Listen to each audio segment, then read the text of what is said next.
Torá al instante. Con el pastor Roberto Alfaro. Reflejos de la Torá, el manual de vida.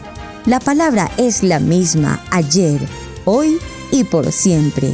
Hebreos 13:8. Torá al instante.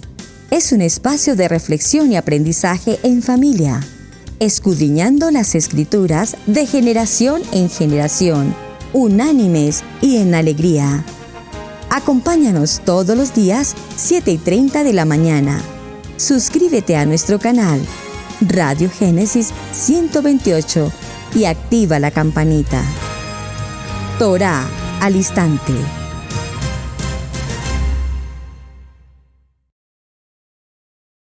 Shalom, mis amados hermanos. Bienvenidos a este tiempo especial de Torá al instante. Su hermano Pastor Roberto Alfaro les saluda, como siempre brindándoles la mejor y cordial bienvenida a este espacio de Israel Casa Integral. Un tema que ha sido de gran interés. Gracias, amados hermanos, a todos ustedes por suscribirse a nuestro canal. Gracias por enviarnos sus mensajes y participar también de manera muy activa con las preguntas, las respuestas, las inquietudes, sus apreciaciones y demás, todos juntos en Ejad, unidos con un solo propósito: honrar y cumplir precisamente el trabajo, el ministerio para el cual Hashem a cada uno de nosotros nos ha escogido, nos ha llamado. El tema del matrimonio desde el punto de vista histórico. Vimos de qué manera se constituye el matrimonio en el imperio de Egipto, los egipcios, asimismo en el imperio griego, en el imperio romano, que de hecho hasta nuestros días tiene una incidencia poderosísima todavía en nuestras culturas. Y hoy estamos avanzando en esta semana en el contexto histórico y un poco protocolario de lo que es la boda, el matrimonio, en el contexto del pueblo hebreo. Obviamente, en este contexto del pueblo hebreo quisiera ahondar mucho más.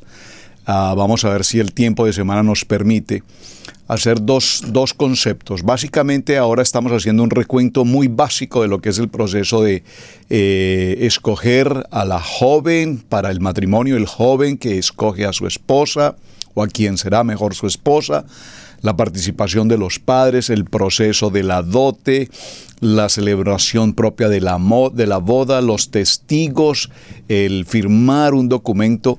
Y vimos ayer, muy interesante, cómo en el contexto bíblico Berechit nos menciona puntualmente el caso de Raquel, cuando el siervo Eliezer, enviado por Abraham, vino a buscar justamente una esposa para el hijo amado, para Isaac. Recordemos cómo en ese proceso este hombre Eliezer, que era el administrador, el mayordomo de todo cuanto tenía Abraham, es decir, un nivel de confianza, conocimiento, experiencia, madurez, entendimiento, lealtad, todos los verbos posibles podríamos darle a Eliezer, quien ha sido ahora comisionado para la real, importante labor de traer consigo a una mujer que sea la esposa para Isaac.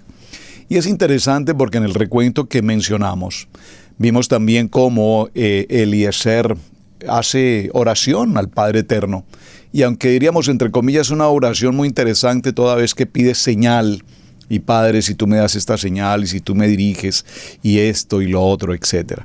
Pero el proceso es que se cumple la elección de Rebeca, y lo interesante para el tema que estamos tratando es que en este texto se nos menciona puntualmente cómo Rebeca da un sí definitivo ante la pregunta si desea ir en compañía de este hombre, Eliezer, viajar en busca de quien va a ser su esposo, Isaac. Ahora, en este proceso, y nos tomamos tiempo para leer estos textos porque obviamente estamos viendo ese nivel ya elevado en el que ahora la mujer también tiene el poder de elegir si acepta o no ese proceso de selección como esposa. Hoy vamos a referirnos un poco más en cuanto a la ceremonia, en cuanto a la boda y cuáles son los detalles del proceso. Cuando llega entonces la noche de bodas, el novio se viste con lo mejor. Hoy Creo que igual sucede este proceso, un traje de gala, lo mejor, como un rey. Esto es importante que lo resaltemos, porque recordemos que en la boda, en el pueblo de Israel, en el pueblo hebreo, nuestro amado Mashiach es el novio, y nosotros, la Keilah, somos la novia. Por lo tanto, el rey y la novia. Si era lo suficientemente rico, el joven podía llevar incluso como presente en su decoración una corona de oro. De otra manera, llevaba unas guirnaldas de flores recién cortadas. El vestido del novio era perfumado con incienso y mirra. Por favor, observe con detenimiento cada detalle de esta descripción. Incienso y mirra. Su cinto era de seda de brillantes colores y sus sandalias estaban cuidadosamente adornadas con listones. Esta preparación del novio ha sido descrita en el libro del profeta Isaías. Acompáñeme un momento al libro del profeta Isaías en el capítulo 61 y tomemos el verso 10, donde observamos justamente esta descripción. En gran manera me gozaré en Adonai, mi alma se alegrará en mi Elohim, porque me vistió con vestiduras de salvación. Sobre este tema hablaremos probablemente mañana. En el tema de mañana hablaremos cómo en el desarrollo del contexto del matrimonio, la familia, el centro, el núcleo familiar, la comunidad, la sociedad, tiene un principio fundamental y es justamente este texto, la salvación. Voy a leerlo nuevamente, Isaías, capítulo 61, verso 10. En gran manera me gozaré en Adonai. Mi alma se alegra con mi Elohim, porque me vistió con vestiduras de salvación. Me rodeó de manto de justicia, como a novio me atavió y como a novia adornada con sus joyas. Porque como la tierra produce su renuevo y como el huerto su brotar su semilla, así Adonai, el Adón, hará brotar justicia y alabanza delante de todas las naciones. Entonces, esta presentación formal del novio tiene que ver, repito, con la presentación de Mashiach, nuestro rey. Ahora, hablando en cuanto a las novias, el adorno para la novia era un asunto extremadamente costoso, que tomaba mucho tiempo. Ponían todo su esfuerzo para hacer que su rostro brillara, iluminara y que se presentara muy, pero muy pulido. Las palabras de David ilustran esto justamente en el Salmo 144. Leámoslas, por favor, acompáñeme al libro de los Salmos en el Salmo 144 y leamos el verso 12, haciendo referencia a este aspecto. Dice: sean nuestros hijos como plantas crecidas en su juventud, nuestras hijas como esquinas labradas como las de un palacio. Nuestros graneros llenos de provistos de toda suerte de grano, nuestros ganados que se multipliquen y millares y decenas de millares en nuestros campos. Entonces, las guedejas oscuras de su cabello estaban siempre adornadas con oro y perlas. Era ataviada con toda piedra preciosa y con las joyas que la familia había heredado por generaciones pasadas. Esto no se ve mucho hoy en el día, especialmente en el grupo de las mujeres judías que viven en ciudades de Occidente. Pero sí lo vemos en las mujeres que son judías, especialmente en el área oriental. Las novias de familias pobres pedían prestadas joyas a sus amigas. Las festividades matrimoniales, especialmente la que debía llevar la novia, el vestido de novia, eran siempre recordados y guardados de una manera especial para la eternidad. El profeta Jeremías hace una referencia al tema en el capítulo 2, verso 32, dice: olvídese la virgen de su atavío o la desposada de sus sartales. El apóstol Juan vio a la nueva Jerusalén dispuesta como una novia ataviada para su marido. Esto es Apocalipsis capítulo 21, verso 2. Algunas veces los parientes de la novia la llevan a la casa de su novio, donde va a estar en su nuevo hogar. Pero más frecuentemente, como el caso de las 10 vírgenes, recuerden el libro de Mateo, capítulo 25, del verso 1 en adelante, el novio mismo fue en persona a traerla a su hogar para que se efectuaran las festividades matrimoniales. Esto se parece cuando la Keilah fuere arrebatada. El poder del Ruach HaKodesh las llevará y será escoltada por miles de ángeles en las bendiciones que el Eterno tiene. Así como los parientes de Rebeca la enviaron con una bendición en el matrimonio, lo vimos ayer cuando leímos el texto en Bereshit capítulo 24. La novia deja la casa de sus padres, perfumada y adornada y con una corona en su cabeza. En la Escritura vemos una descripción que hace referencia a este aspecto. Y dice en el libro de Ezequiel, capítulo 16, versos 11 en adelante, «Y te atavié con ornamentos, puse horjacas, ojorcas en tus brazos, y collar en tu cuello, y puse joyas sobre tus narices, y zarcillos en tus orejas, y diadema de hermosura en tu cabeza». El novio sale con la novia de la casa de sus padres y le sigue una gran multitud hasta su casa. Las calles de la ciudad en aquellos tiempos eran oscuras y era necesario que se llevaran lámparas, antorchas, como lo dice el Salmo 119, 105. Leámoslo, por favor. Salmo 119, 105, muy interesante.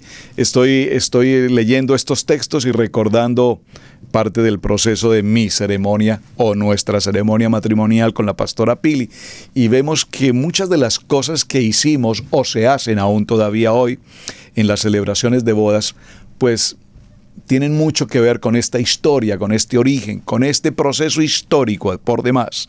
Salmo 105 dice la palabra: lámpara es a mis pies tu palabra y lumbrera a mi camino. Un texto maravilloso. Las 10 vírgenes, como lo vemos en el texto de Mateo capítulo 25, versos 1 en adelante, esperaron la procesión a que llegara al punto en que ellas esperaban. Y las 5 prudentes pudieron unirse a la procesión porque ellas tenían reserva de aceite para sus lámparas. Pero las insensatas no tenían reservas de aceite y al no estar preparadas no pudieron entrar a las bodas. La novia, al ir a la casa del novio, ella dejaba su cabello suelto y su cara estaba cubierta con un velo. Había alegría y gozo en el trayecto. Los convidados ponían delante de los novios ramas de palmera y de mirto con una procesión, como una procesión de reyes. Recuerden esta historia cuando la entrada de nuestro Mashiach. Recuerden que se colocaban allí las palmeras y el mirto. Esto nos recuerda cuando Yeshua hizo su entrada triunfal en Jerusalén, libro de Juan, capítulo 12, del verso 12 en adelante, y el libro de Zacarías en el capítulo 9, verso 9. En la procesión había hombres que tocaban tambores y otros instrumentos musicales y personas danzando en el trayecto. Era una ocasión de suma alegría, de mucha festividad. En el momento más importante de todas las fiestas matrimoniales era en el que la novia entrara y llegara a su nuevo hogar. Como el novio y la novia llevaban coronas, el salmista debió haber captado ese momento en el matrimonio de un rey. Con vestidos bordados será llevada al rey, vírgenes en pos de ella. Sus compañeras serán traídas a ti. Serán traídas con alegría y gozo. Entrarán en el palacio del rey. Nos dice esto el libro de los Salmos en el capítulo 45, versos 14 y 15. Después de haber llegado a la casa del novio, algunas de las mujeres más ancianas tomaban la tarea de arreglar el cabello de la novia. Sus guedejas flotantes quedaron escondidas bajo el velo. Desde ese momento en adelante, la costumbre dicta que su cara no sería revelada en público. Se le conduce a un lugar donde se deja permanentemente allí, en espera de que aparezca el novio, donde juntos escucharán las bendiciones dadas por sus padres o por alguna persona relevante dentro de la familia. En el caso de las bodas de las famosas bodas de Caná en Galilea, pues Yeshua fue precisamente el invitado más prominente que estuvo presente y sin duda se le pediría a él que pronunciara la bendición sobre los recién casados. Leamos este texto en el libro de Juan, en el capítulo 2, para que veamos lo interesante de este momento en la vida de nuestro amado Mashiach. El libro de Juan, capítulo 2, leámoslo por favor, acompáñenme en sus textos bíblicos en la lectura. Juan capítulo 2, desde el verso 1 en adelante, dice la palabra. Léalo conmigo, por favor. Al tercer día se hicieron unas bodas en Caná de Galilea y allí estaba la madre de Yeshua. Fueron también invitados a las bodas Yeshua y sus discípulos. Muy interesante, con sus discípulos.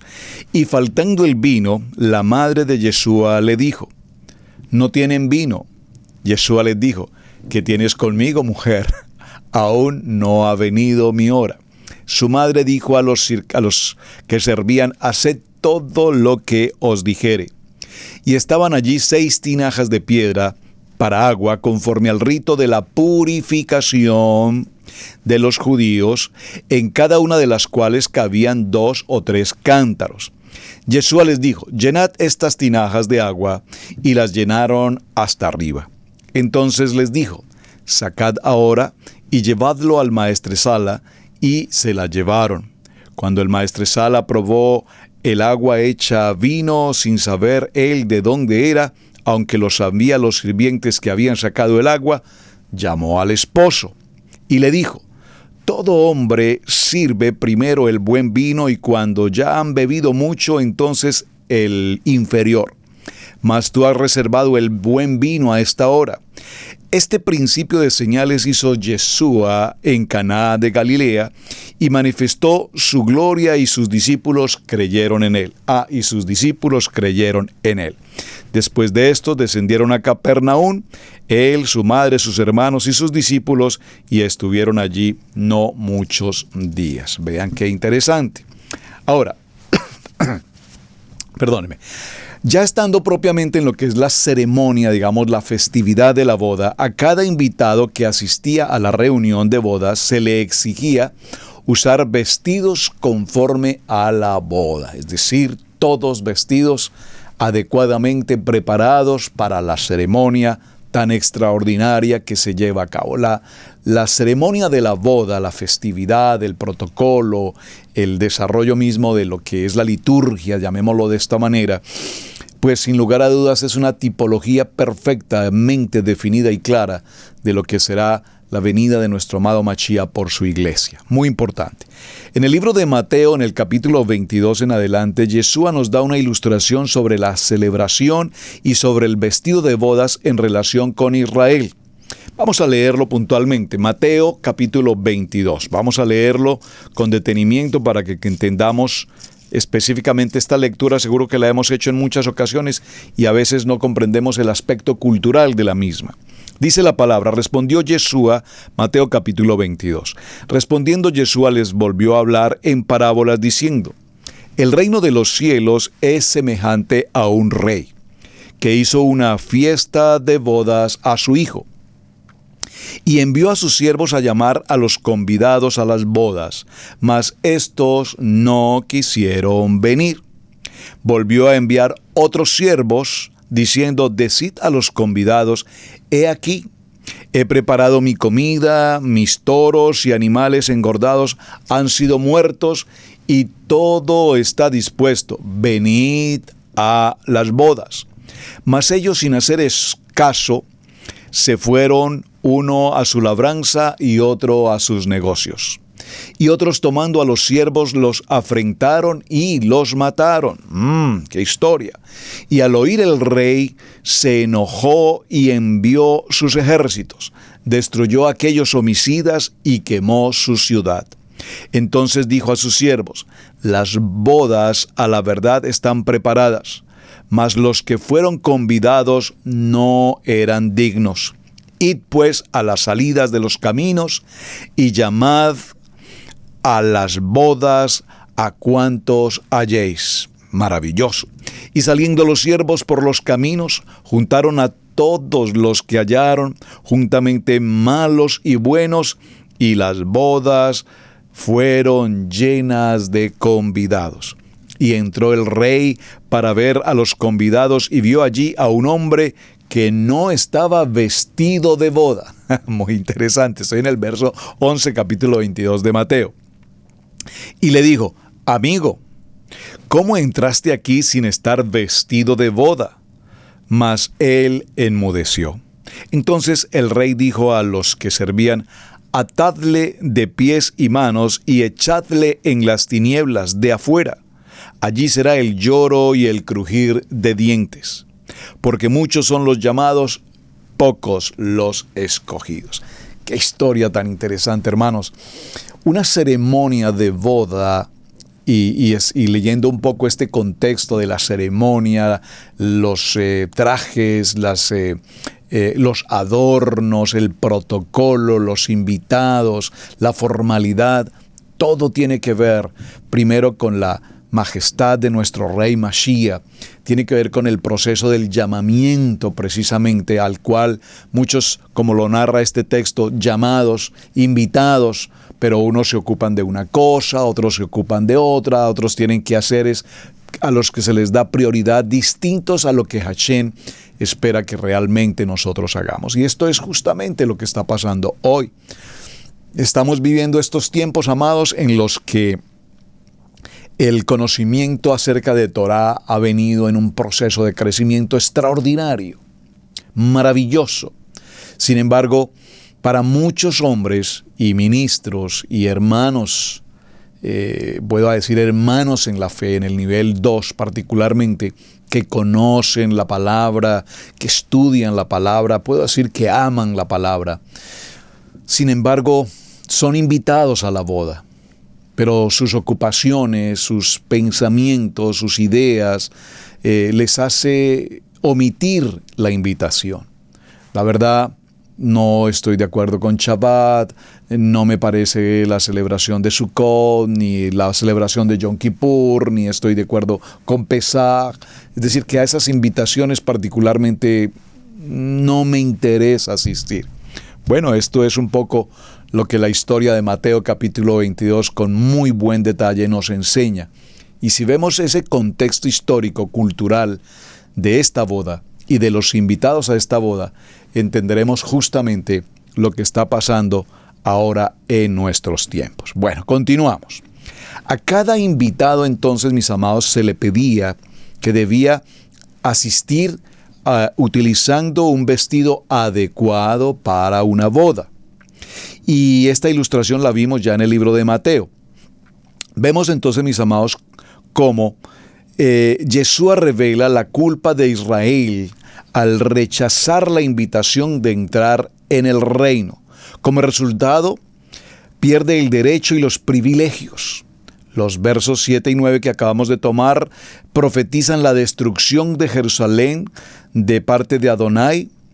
Vemos este texto tan extraordinario proféticamente hablando de lo que sucederá para Jerusalén, y en el año 70 se sucede toda esta historia y revela el propósito también del Redentor de llevar a cabo todo este proceso y traer a todos los esparcidos, y muestra cómo el vestido de bodas es precisamente la fe, la emuná, la bitajón y la obediencia a la voluntad de Hashem. ¿Cómo nos cuesta, amados hermanos? Y para este tiempo que estamos viviendo en el siglo XXI, en medio de esta situación de encierro, usted sabe a qué me refiero, se suceden situaciones tan particularmente interesantes. Y con la pastora Pili y con algunos de nuestros hermanos pastores, cuando conversamos, hablamos con respecto a este tema.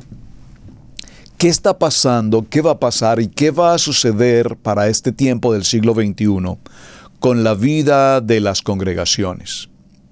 En cuanto a la convocatoria, Estamos siendo muy prácticos hoy al reunirnos virtualmente y amén, gloria a nuestro amado Padre Eterno, Baruch Hashem, porque nos permite estos medios de comunicación, nos permite socializar virtualmente a través del Internet y conectarnos naciones de un punto y de otro, del norte, del sur, del este y del oeste, aún con diferencias horarias casi a veces hasta de 24 horas, con naciones y pueblos desde otros puntos.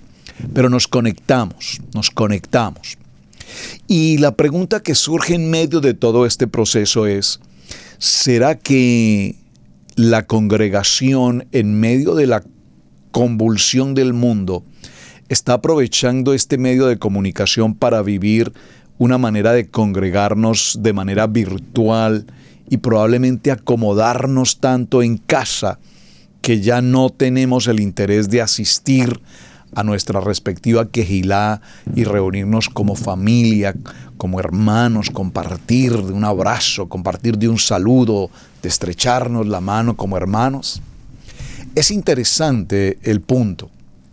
Evidentemente, saben ustedes, mis amados hermanos, y estaba leyendo en estos días una estadística de una entidad muy seria en los Estados Unidos, en las que se informa como un porcentaje extremadamente alto de congregaciones. Vamos a mencionar congregaciones en términos general. No sé si nivel 1, nivel 2, nivel 3, no sé. Congregaciones. Cierran sus puertas, pero no de manera parcial. Muchas congregaciones han cerrado sus puertas de manera definitiva. Número 1, no se congregan. Número 2, no estaban tampoco debidamente preparados para este proceso tan vertiginoso que ha significado el proceso de las comunicaciones, la manera de reunirnos a través de una sala vía Zoom, Telegram y todo esto. La experiencia que hemos vivido ha sido extraordinaria, porque para la gloria de nuestro amado Hashem, Israel Casa Integral, desde hace casi 18 años, y lo digo casi, no, 18 años, hemos venido realizando transmisiones en Internet a través de Radio Génesis, de la propia Israel Casa Integral. Y recuerdo que muchos me decían, pero ¿qué sentido tiene transmitir por Internet una estación de radio? Eso nadie escucha, nadie está en un Internet escuchando una radio. Bueno, la tecnología avanza, la tecnología cada vez nos permite mayores opciones. Hoy tenemos Spotify, hoy tenemos nuestra sala propia de Israel Casa Integral, de Radio Génesis, nuestra internet, nuestra página web transmitiendo a través de Spotify en los vehículos, a través del celular, de todos los medios de comunicación disponibles, donde quiera que te encuentres, si vas en tu vehículo de viaje, si estás en casa, si estás en oficina, puedes estar 24 horas conectado con Israel Casa Integral, escuchando los podcasts, escuchando los mensajes, ya sea de Torah al Instante, ya sea de varones Kadosh, ya sea de mujeres con simiente de unción, ya sea Café Cheminí, ya sea el Alayá de cada semana, el Parashá de la familia, cápsulas de vida. Es decir, hoy por favor tenemos tantas posibilidades. Pero la pregunta es si en medio de todo este proceso que la Kehilá está viviendo, repito, nos estamos acostumbrando a estar retirados de la Kehilá propiamente. Es decir, que los edificios, las construcciones, los inmuebles, físicamente los locales, ¿qué va a pasar con todo esto?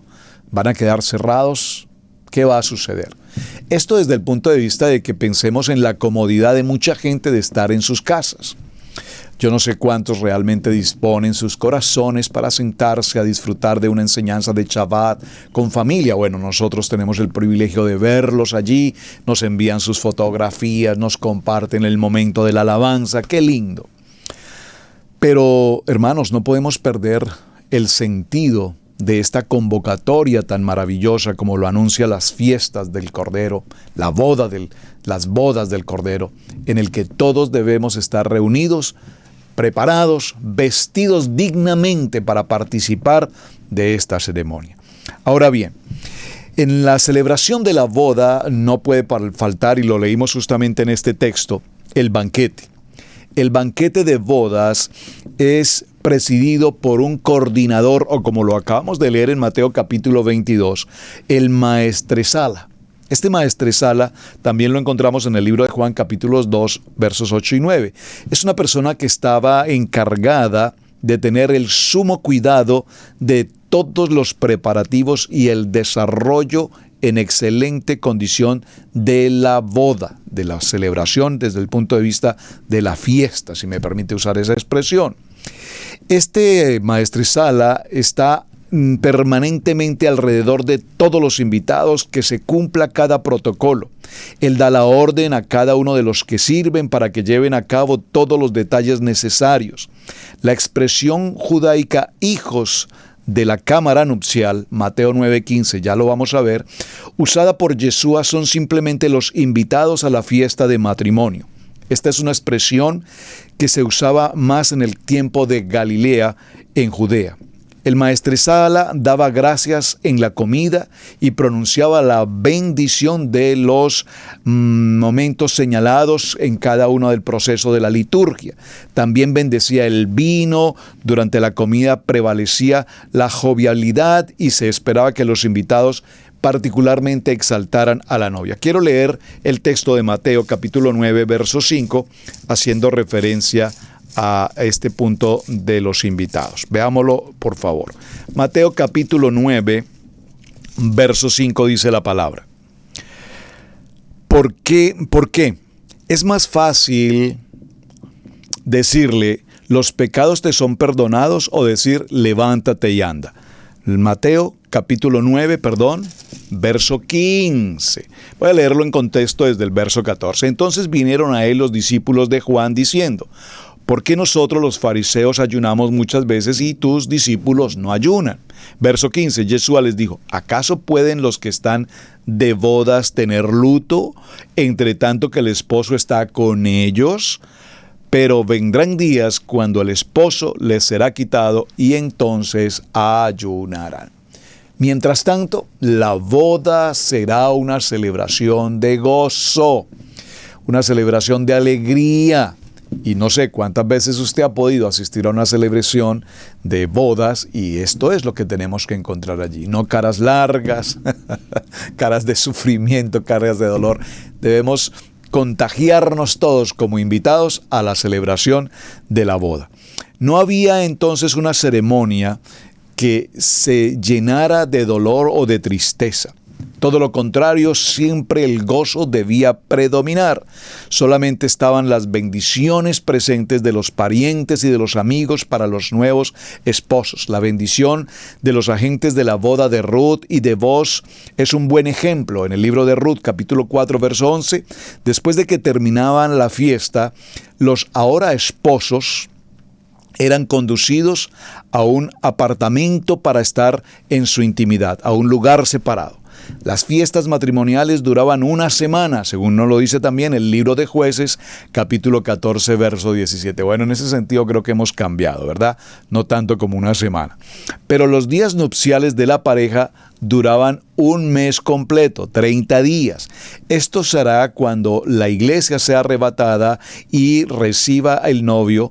En 1 Tesalonicenses, capítulo 4, verso 16, entran las fiestas de las bodas y se tomará la copa de vino, que simboliza siempre el gozo y la alegría, y que había sido reservada para ese momento, porque Adonai dijo que lo bebería nuevo con vosotros en el reino de los cielos. Mateo capítulo 26, verso 29. Ahora, esta relación de la boda con Israel, ¿de qué manera la podemos representar? Adonai se encuentra con Israel en el Sinaí y hace allí un pacto de unión espiritual. Lo vimos en el libro de Shemot, capítulo 19, verso 8. Israel ratifica el pacto. Moshe escribe la ley del pacto y levanta un altar con 12 columnas que representa, por supuesto, a la casa de Israel, a las tribus de la casa de Israel. Se hacen los holocaustos y con la sangre de los animales sacrificados se rociaba al pueblo, la sangre del pacto. Esto es Éxodo capítulo 24, verso 4 al 8. Pero Israel rompe el pacto con Adonai. al ellos ir, obviamente lo sabemos, bajo su situación de idolatría, de asimilación, y Adonai se divorcia de ellos. Jeremías capítulo 31, verso 32, Jeremías capítulo 2, versos 1 al 11, y Jeremías capítulo 3, verso 1. Por esto, Yeshua dice en Mateo capítulo 21, verso 43, porque la naturaleza de corazón de Israel, porque la dureza del corazón de Israel y no aceptar la manera de Adonai para ser salvos, el reino les sería quitado de ellos y les sería dado a la gente que produzca fruto. Por sus frutos lo conoceréis. El libro de Isaías, capítulo 65, verso 1, y el libro de Deuteronomio, capítulo 32, verso 21. Aquí en esta sección tenemos un buen número de textos bíblicos, bastantes textos bíblicos, que me parece importante que hagamos una lectura de ellos. Así es que vamos a nuestra pausa e inmediatamente retomemos los textos bíblicos para confirmar cuál es entonces esa relación de nuestro amado Hashem con el pueblo de Israel. En unos segundos continuamos. Mateo 10, 6 al 7. Vayan mejor a las ovejas perdidas de la casa de Israel. Y al ir, proclamen, el reino de Yahweh está cerca. Suscríbete a nuestro seminario Raíces Hebreas.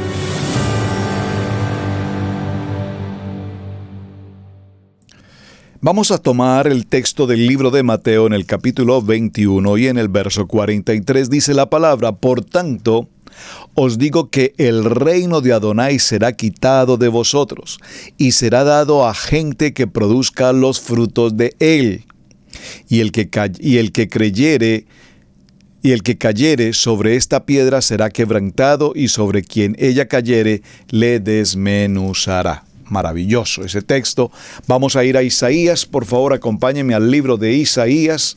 Y en el libro de Isaías tomemos el texto del capítulo 65, verso 1.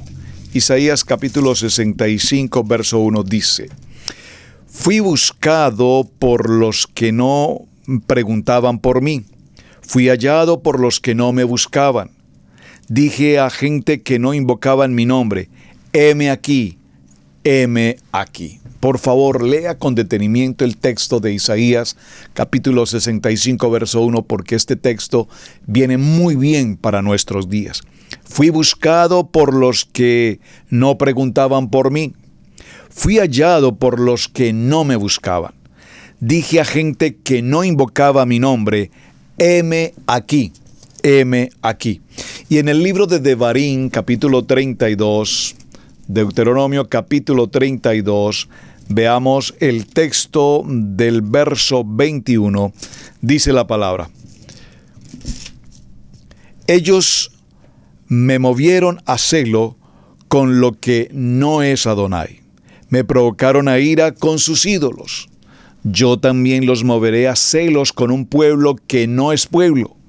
Los convocaré a ira con una nación insensata. ¡Wow! ¡Amén! ¡Qué texto maravilloso! ¿Usted se ha hecho la pregunta alguna vez, amado hermano? ¿Qué piensa esta comunidad de hermanos judíos que hoy ven a las naciones, a cada uno de nosotros, entrar a Torá, vestir un talí, usar los tzitzit, enseñar la palabra en la Torá, aprender el hebreo, hablar el hebreo? Y todos estos hermanos dicen: pero un momentico, ¿y estos quiénes son? Esto me recuerda a una pequeña anécdota de un niño y su papá, judíos ortodoxos, que se encontraban en un aeropuerto en alguna ciudad. Y usted sabe, los judíos ortodoxos utilizan los tzitzit de color blanco, solamente los tzitzit de color blanco. Sus tzitzit no tienen el hilo azul. Recuerden que en el hilo azul de nuestros tzitzit representan a Mashiach. Obviamente, cuando ellos no reconocen a Mashiach, pues sus tzitzit solamente son de color blanco. Estando en el aeropuerto, papá e hijo ortodoxos, judíos ortodoxos, vieron a un hombre de la casa de Israel. Y el niño le dice: papi, este hombre que está allí también usa tzitzit. ¿Es de los nuestros? El papá observa los tzitzis y nota que traen el hilo de color azul. Entonces le dice, no hijo, él no es de los nuestros, no le prestes atención. ¿Cómo nos ve hoy la casa de Judá? Nos ve ¿Cómo nos ve? Pues aquí Deuteronomio, en el texto que estamos tomando ahora mismo, nos da la respuesta. Vamos a leerlo nuevamente, por favor, acompáñeme nuevamente al texto en libro de Devarim, capítulo 32, capítulo 21. Por favor, véanlo nuevamente, leámoslo nuevamente. Dice, ellos me movieron a celo con lo que no es Adonai.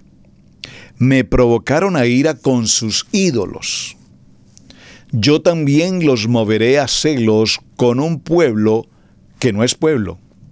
Los provocaré a ira con una nación insensata, porque fuego se ha encendido en mi ira y arderá hasta las profundidades del Seol, devorará la tierra y sus frutos y abrazará los fundamentos y los montes. Y amontonaré males sobre ellos y emplearé en ellos mis saetas. Y está mencionando cómo el pueblo de Israel a lo largo de su historia entró en una condición de asimilación, en una condición de idolatría. Usted se imagina hoy cuántos hermanos de la casa de Judá en todas las naciones y en cada país donde tú te encuentres. Me gustaría, hermanos, ustedes que están en otras naciones, nosotros estamos aquí en América, pero quienes estén en Centroamérica, Puerto Rico, Suramérica, en Colombia, Argentina, Chile, o en Europa, en España, en Londres, en Holanda, me gustaría que ustedes hicieran una pequeña inspección al sector de la comunidad judía y nos dejen saber, por favor, cómo vive esa comunidad judía instalada en tantas naciones. Me refiero, cuando nosotros recientemente estuvimos, hace unos tiempos en New York, pues uno de nuestros propósitos fue precisamente caminar, conocer más de cerca lo que se conoce como el barrio judío, que de hecho es un territorio inmensamente grande. Y pudimos observar que, pues vimos sí una gran actividad, mucho trabajo, mucho comercio, muchas empresas, fábricas, es impresionante. Toda una comunidad con sus propios recursos, su propia policía, sus propios servicios en todas las áreas, sus propios servicios en todos los aspectos. Técnicos, electricistas, constructores y buena parte de muchas empresas también son contratadas por parte de la comunidad judía para también los servicios de construcción y demás. Incluso los arreglos de casa, mantenimientos de casa y demás, personas de nuestra comunidad hispana que trabajan allí con ellos. Pero lo interesante es que muchos de estos hombres, aunque estudian Torah y aunque viven un Shabbat, sin embargo, su manera de vivir y su manera de estudiar deja a veces mucho que desear. Me refiero, no puedo por favor de ninguna manera tocar el manto de nuestros hermanos de Judá, entiéndanme por favor con todo respeto, no estoy haciendo ni mucho menos una lashon hara sobre el tema. Solo quiero significar esto, hermanos. La asimilación del pueblo judío, es decir, este pueblo judío residente en América, pues muchos de ellos sí estudian Torah y sí celebran Shabbat, pero muchos de ellos es más un protocolo que realmente amar la Torah, vivir la Torah. Muchas veces no hay esa verdadera cercanía. Y esto lo menciono siempre, tuvimos la oportunidad de estar en un restaurante de comida kosher y vimos a muchas personas allí y todos los varones tenían sobre su cabeza la kipá. Nosotros buscábamos una librería que alguna vez visitamos en otro tiempo, muy grande, una librería inmensamente grande de New York, pero no sabíamos su ubicación, alguien nos había llevado allí, por lo tanto no sabíamos cómo localizarla. Entonces le dije a uno de mis hijos, pregúntale a uno de estos hermanos, seguramente ellos son de New York, son judíos, pues deben saber de esta librería. Y se acercó a un par de hombres que habían allí, supuestamente judíos, repito, entiendo judíos porque tenían una kipá, y preguntó por la librería y esta respuesta pues nos dejó así, diríamos frisados, paralizados. La verdad no sé, yo no conozco, cosas de judíos yo no conozco, no tengo la menor idea de qué me están hablando. Por favor, entonces, ¿son judíos o son gentes que simplemente utilizan una kipá? ¿Son verdaderamente adoradores de Hashem? ¿Son verdaderamente conocedores de Torah? ¿Son verdaderamente quienes participan de la convocatoria de Shabbat? ¿O simplemente son un pueblo tan asimilado que ya no tienen ninguna honra ni ningún respeto por la ordenanza? Esto es muy interesante, hermanos, y de todo esto nos habla justamente la ceremonia de la boda. Entonces, vemos que para este tiempo, Machía, en el capítulo 21, verso 43 de Mateo, nos dice: por la dureza del corazón de Israel y no aceptar la manera como Adonai los prepara para la salvación, entonces de ellos les será quitado el reino. Y vemos que Yeshua nos habla precisamente de la importancia de que la Keilah esté preparada para el tiempo de su regreso. Ese es un precio que la iglesia debe pagar. Debemos cumplir con su ordenanza, debemos estar establecidos en el fundamento de su palabra, y todas estas enseñanzas que el Eterno nos entrega es haciendo de nosotros una verdadera identidad.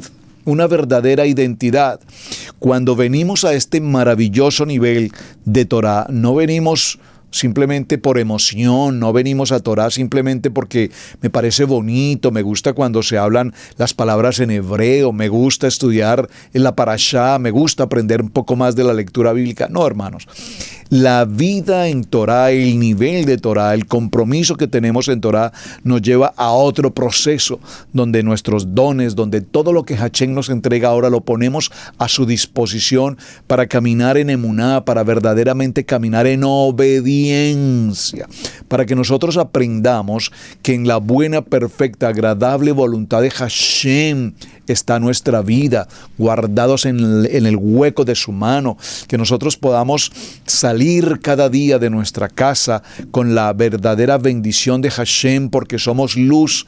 Dígalo conmigo: somos los faros de luz en el camino. Y esta palabra de faros de luz en el camino me trae tan especiales recuerdos desde hace tantos años que Hashem puso en nuestros corazones, empezando los programas de matrimonios, justamente las 7 llaves de la plenitud matrimonial desde Israel Casa Integral, 7 llaves de plenitud matrimonial para que seamos luz en medio de la oscuridad, para que seamos esos faros de luz en cada lugar donde nosotros nos encontremos.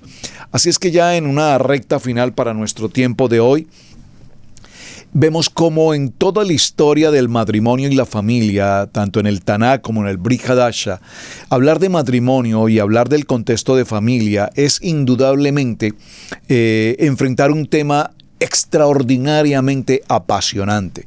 Y prácticamente todo el Antiguo Testamento nos narra y nos define aspectos y situaciones que tienen que ver con el fundamento del matrimonio y con el fundamento de la familia.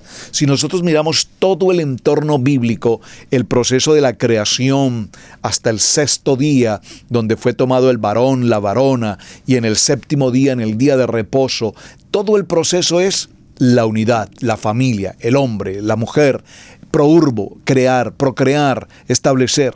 Y de la misma manera, todo el contexto bíblico alrededor de la familia, del núcleo familiar, nos trae como consecuencia un segundo aspecto, y es el fundamento de la salvación. La salvación comienza, repito, con una historia de carácter familiar, y es así como la palabra de Hashem, toda la palabra, brota del corazón de un padre, y ese corazón de un padre es transmitida a través de nuestro patriarca Abraham, y precisamente lo forma y lo establece como el fundamento de una familia. El patriarca Abraham: en ti serán benditas las familias de la tierra, y esas familias de la tierra serán benditas para que todas aquellas que te bendigan sean bendecidas. Todas aquellas que estén contra tu dirección, yo me ocuparé de ellas, dice Hashem.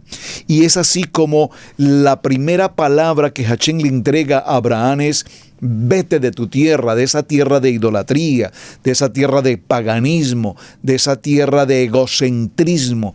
Y cuando nosotros hablamos de una familia y de un matrimonio, pues tenemos que partir de muchas de nuestras cosas de carácter cultural y de carácter familiar. Tenemos que salir de muchos contornos que nuestros padres muchas veces por su propia ignorancia o su incapacidad más allá de lo que ellos aprendieron en la vida, nos dejaron como legado. Venimos de culturas de carácter religioso.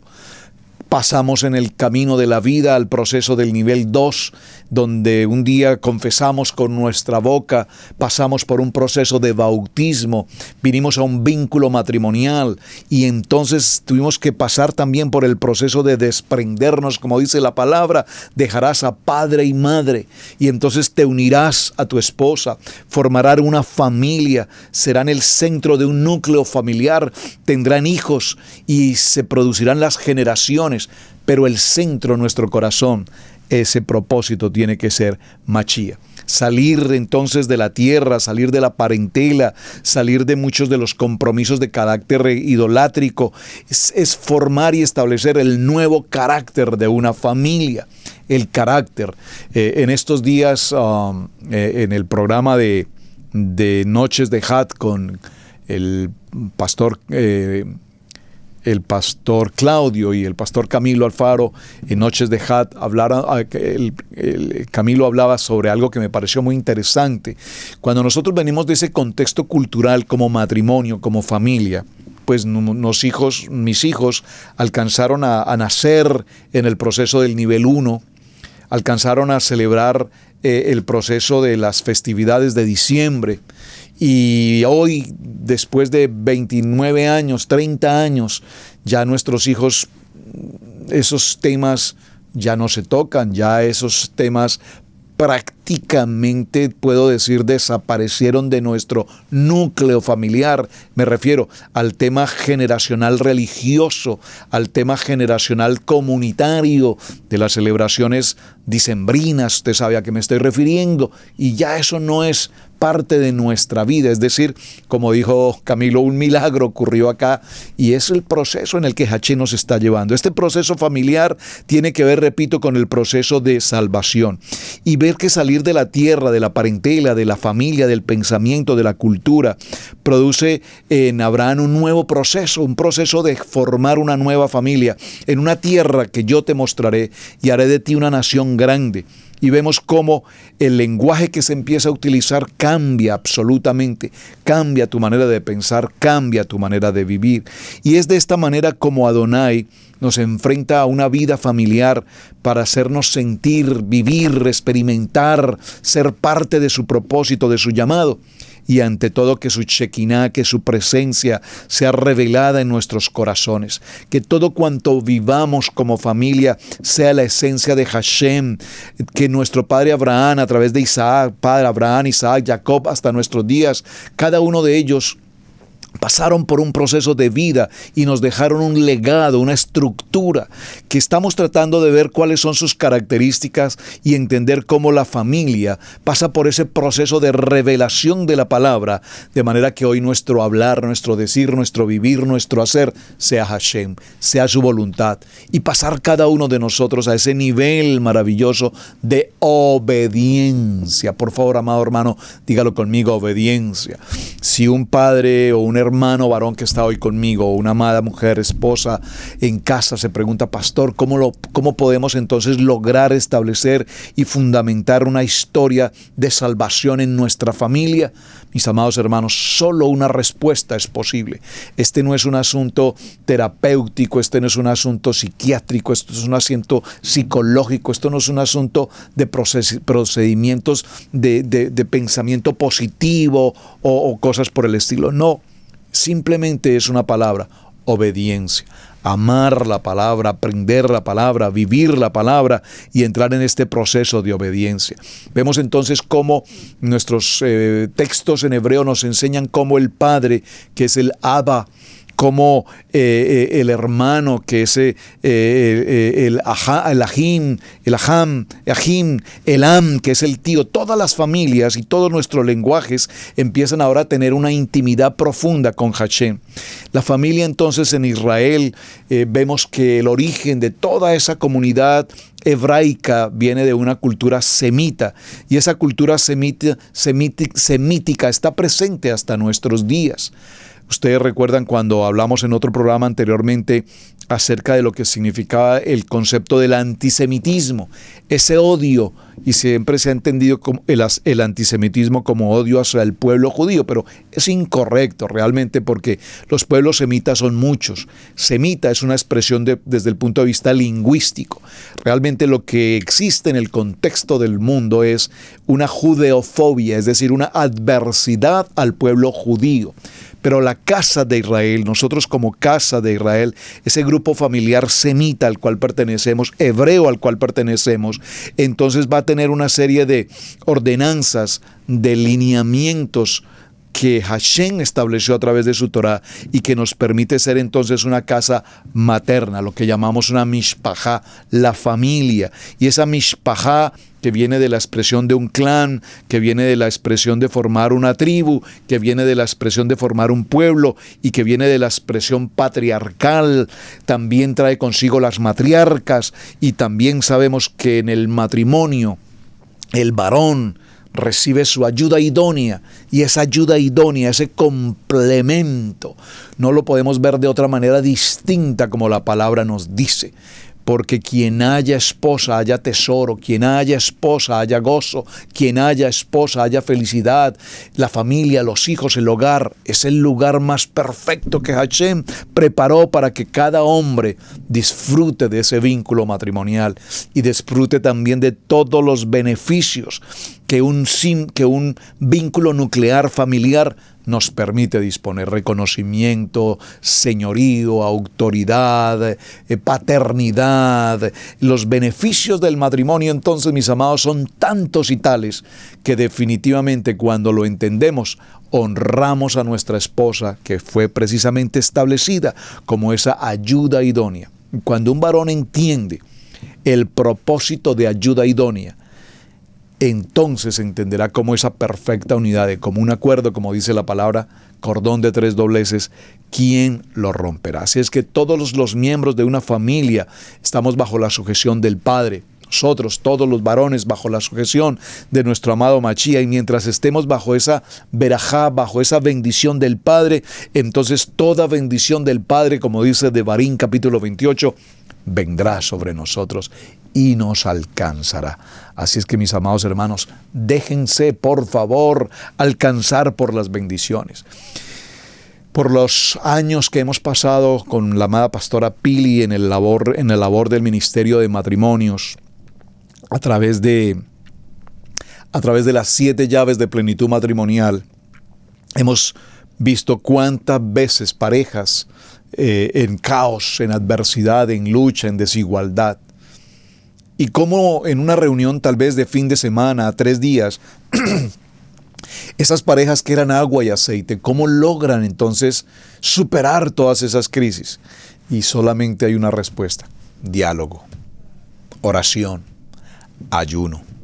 Cuando un varón reconoce que ha cometido error, cuando una mujer reconoce que igual ha cometido error, pero estamos dispuestos a solventar ese error con dignidad, con honra, con respeto, y aprendemos a hablarnos y a respetarnos y a comunicarnos como personas adultas, respetuosas, como personas hijas de Hashem, entonces el vínculo matrimonial toma otra dirección. Eso no significa ser menos.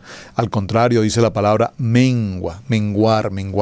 Baja tu velocidad, baja tu intensidad y ponte en una condición donde podamos ser partícipes. Es interesante. Yo utilizo con mucha sabiduría esa expresión que dice: la blanda respuesta aplaca la ira. Practíquela, por favor, si quiere un consejo de matrimonio. Aunque bueno, la palabra no sería consejo. ¿Quieres una palabra de Hashem para tu matrimonio? La blanda respuesta aplaca la ira. No nos casamos para tener dolor, tristeza, angustia, pánico, caos. Vivimos una vida de matrimonio porque el plan y el propósito de Hashem fue el matrimonio, la familia. Y los bendijo Hashem. Así que, mis amados hermanos, vamos a nuestra jornada de esta semana. Vamos apenas en la mitad del tema. Espero que estén disfrutando de la expresión el matrimonio en la historia de la cultura hebrea. Tenemos mucho tema que tratar. Mañana continuaremos. Gracias por su compañía. Su hermano Pastor Roberto Alfaro me despido. Les bendigo en este nuevo día. Muchas gracias por su atención. Gracias por suscribirse en el canal y compartan esta información con todos sus amigos, familiares y demás, porque será de gran ayuda para todos y cada uno de nosotros. Mis amados, bendiciones. Muy buen día. Debemos aprender a honrar los dones del ministerio, en especial el de enseñanza. Yeshua dijo en Lucas 6:38, «Dad y se os dará, medida buena, apretada, remecida y rebosando darán en vuestro regazo, porque con la misma medida con que medís os volverán a medir». Si Radio Génesis 128 ha sido de enseñanza y bendición en tu vida, te invitamos a bendecirlo a través de las plataformas PayPal, Zelle, Square Cash, que están en nuestro portal www.radiogenesis128.com.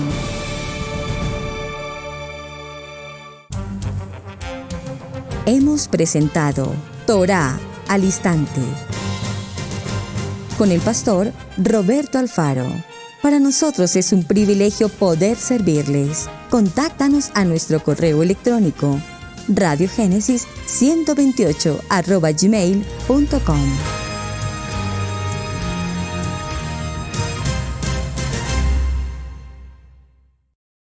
Amigos, gracias por ver el video del día de hoy. Aquí te dejamos 2 videos que te sugerimos que veas también en nuestra plataforma de Radio Génesis 1.28. Y en la mitad de la pantalla, con tu control remoto, podrás suscribirte a nuestro canal. Gracias por estar en Radio Génesis 1.28, la frecuencia de la familia.